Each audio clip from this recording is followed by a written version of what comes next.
the successor to Lewandowski's throne at Barcelona. The newspaper El Nacional reported that Barcelona's management has settled on Argentine international and Atletico Madrid star Julian Alvarez as the potential heir to lead the team's attack after Polish striker Robert Lewandowski. Barcelona is reportedly moving toward bringing in one of Lionel Messi's trusted friends to succeed Lewandowski in the Catalan team's attack for the 2025 to 2026 season. Alvarez, 25, has demonstrated outstanding form with Atletico Madrid, having scored 23 goals this season. He is primarily the starting striker for the Argentina national team and a close friend of Messi. El Nacional further stated that Messi may play a role in persuading Alvarez to join Barcelona, especially given the high regard that the Little Flea has within the current generation of Argentine players. The article continued by highlighting that finding a successor for Lewandowski is an urgent and significant task for the Spanish club, considering the enormous value and contributions that the player has made to the team, being their top scorer. Currently, Lewandowski leads the La Liga top scorers list with 25 goals, followed by Real Madrid's Kylian Mbappé with 22 goals, while Alvarez has scored 11 goals, tying for 7th place with several other players. Hansi, despite temporarily solving his issue, Manchester City officially moves to steal Dani Olmo from Barcelona. The English team has moved to save the player in his most difficult time. After a period of great tension and uncertainty that Spanish star Dani Olmo went through during the recent break with Barcelona due to a registration issue, Manchester City, under Pep Guardiola, expressed its desire to secure his services. Registration issue confuses the player. During that period, Olmo suddenly found himself out of Barcelona's squad after being removed from the team's records due to administrative problems related to his registration. Olmo was deeply concerned, as he was at risk of not playing for the rest of the season, which would have meant losing the chance to be with the Spanish national team in upcoming tournaments. Despite ongoing efforts, the player did not receive any guarantees regarding his official return to playing until the Spanish Sports Council's decision came on the day before the Spanish Super Cup semifinals, granting a temporary permit for both Dani Olmo and Pau Victor to continue playing until at least April. Behind-the-scenes moves, and City intervenes. Behind the scenes of this crisis, several European clubs were monitoring the situation closely, especially since the player was close to terminating his contract if the issue wasn't resolved. Thanks to his technical abilities and versatility as an attacking midfielder, it was no surprise that Olmo's issue caught the attention of top European clubs. Sport newspaper revealed that the big surprise was that Manchester City was the first club to take real action to acquire the player. The newspaper added that City offered Olmo the chance to join the team immediately if his continuation with Barcelona failed, either on loan or a temporary free transfer.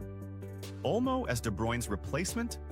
Manchester City's interest was not fleeting, but came in a logical context, given the decline in performance of Belgian star Kevin De Bruyne this season, with rumors suggesting he might leave next summer. In this context, Pep Guardiola saw Dani Olmo as the ideal heir to lead the midfield, given his sharp vision, smart movements, and tactical flexibility.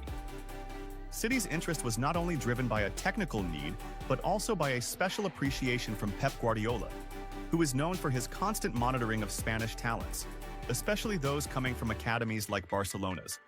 Barcelona breathes a temporary sigh of relief. The crisis ended with Olmo temporarily returning to play with the Catalan team, but this did not end the debate about his future. Reports indicate that many clubs are still monitoring his situation, and Manchester City remains on the table as a potential option if things worsen again, or if his contract isn't renewed under the right conditions. Inigo Martinez's status for Barcelona's match against Dortmund. Spanish defender Inigo Martinez was left out of Barcelona's official squad for the match against Real Betis, after German coach Hans Flick decided to exclude him from today's La Liga encounter. Spanish newspaper AS revealed the player's situation regarding his participation in the upcoming match against Borussia Dortmund in the first leg of the UEFA Champions League quarterfinals. Martinez was excluded from the Betis match due to experiencing some discomfort, but the report emphasized that there is no cause for concern. He will be available for Flick in the upcoming match against the Black and Yellows next Wednesday. Flick wants the player to have sufficient rest before the anticipated clash with Dortmund, after Inigo felt some pain during the previous Copa del Rey match against Atletico Madrid. Barcelona will face Real Betis tonight at the Olympic Stadium in the 30th round of La Liga, before hosting Dortmund at the same venue on Wednesday evening. Barcelona aims to secure the best possible result against Dortmund, which will help them prepare for the return leg at Signal Iduna Park and potentially advance to the Champions League semifinals. Alvarez, Flick's comment on Raphinha's outburst.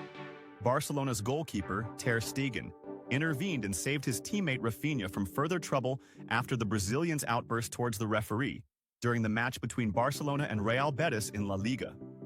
What happened? Barcelona was held to a draw by Real Betis on Saturday evening in the 30th round of La Liga at the Montjuic Stadium. After the match, Raphinha showed signs of anger and frustration, attempting to speak to the referee. He was so upset that he grabbed the ball and kicked it away. As he was heading to the locker rooms, he nearly confronted one of the referees. The bigger picture. According to a report by Marca, Ter Stegen intervened just in time, preventing Raphinha from escalating the situation with the referee, potentially saving him from a penalty. Flick's comment. In his post-match press conference, Bayern Munich coach Hans Flick humorously justified Raphinha's actions, saying, "He was angry with me, not the referee. He was shouting at me." Did you know? Marca also pointed out that referee Manzano did not report any infractions from Raphinha in the match report and did not mention any misconduct from the Brazilian star. Barcelona's position. After today's draw, Barcelona's points total increased to 67, maintaining their lead at the top of the La Liga standings, 4 points ahead of second-place Real Madrid. Barcelona, the absolute dominant force in football.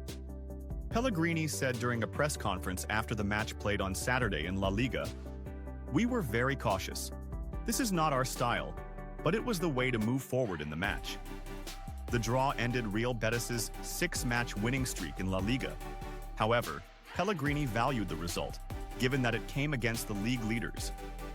The veteran coach added, "Barcelona is a team that is hard to control due to their fierce attack.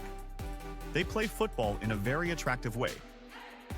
When they drew with Sevilla, I said they didn't deserve the draw, so I consider our draw today fair."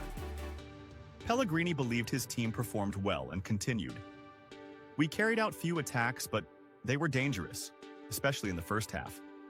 Then we defended very well." Barcelona continues to lead La Liga with 67 points, 4 points ahead of second-placed Real Madrid,